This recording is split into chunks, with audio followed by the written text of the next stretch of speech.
Hi, and welcome back to episode 3 of this web tutorial of Adobe Premiere Pro CC 2018. I've went ahead and cleaned up the footage a little bit. I've also added some extra special effects, so if you're interested, tune into episode 4 where I go over some more advanced options for Premiere Pro. But we want to export our video from Premiere out into the real world. Let's get started. So I'm here in my window. I'm in my editing panel. If your window doesn't look like this, I'm just going to go ahead and mess up my windows a little bit. You can always come back up to Window and Workspaces and reset to saved layout, and this will take this back to the default layout.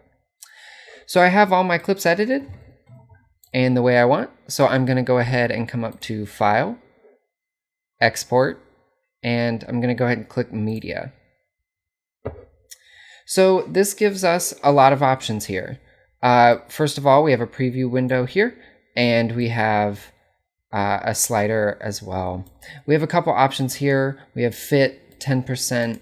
These are just the preview options, so you can view it larger or smaller if you want. We also have entire sequence, sequence in and out, work area, or custom. We haven't created our own work area or sequence defining option, so I'm just going to go ahead and click entire sequence, and that's just going to take it from the beginning to the end here. Over to the right here, we have a lot of options. So first of all, under Format, we have a lot of options here.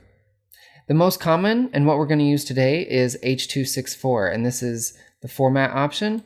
So I'm going to go ahead and click that. If you wanted a larger file size, but also a higher quality video, you could export as a QuickTime or MOV file, and also choose a different codec such as ProRes, or something like that.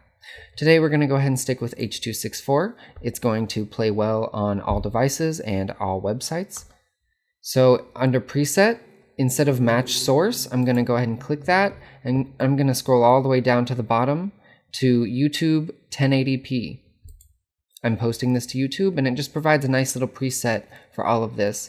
One thing to notice here, I have information for my source video, and that is 1920 by 1080 pixels, which is 1080p. If I was working with 720p or 4K footage, I would choose a different option here.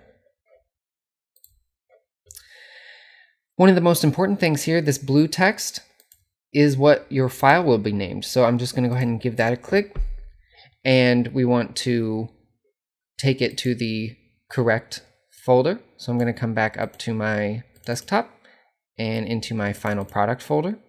And I'm just going to go ahead and name this.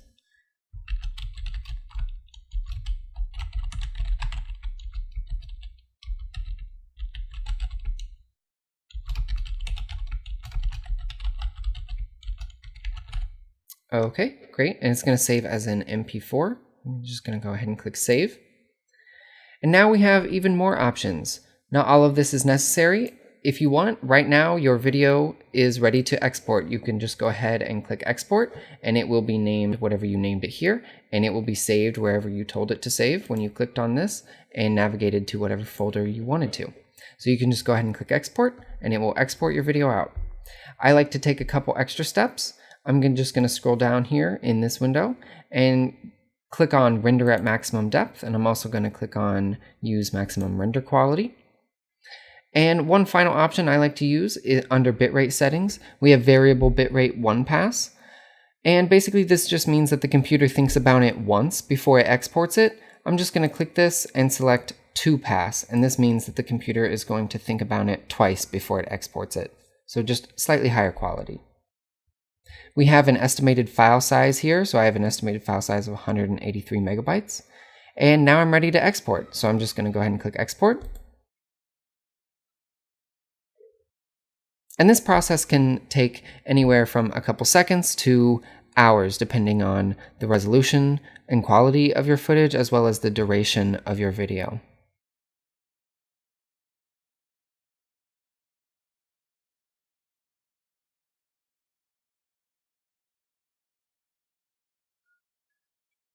All right, it looks like our video is exported. We can come back and check that it's there. I'm going to navigate to my desktop, and I'm going to go into my final product folder, and here we go. I can click it and preview. Okay, great. And get out of this real quick. Thank you for watching. I'm going to include this exported example video at the end here so you can see what the final product ended up looking like. Again, tune in for episode 4 if you're interested in a few more advanced options.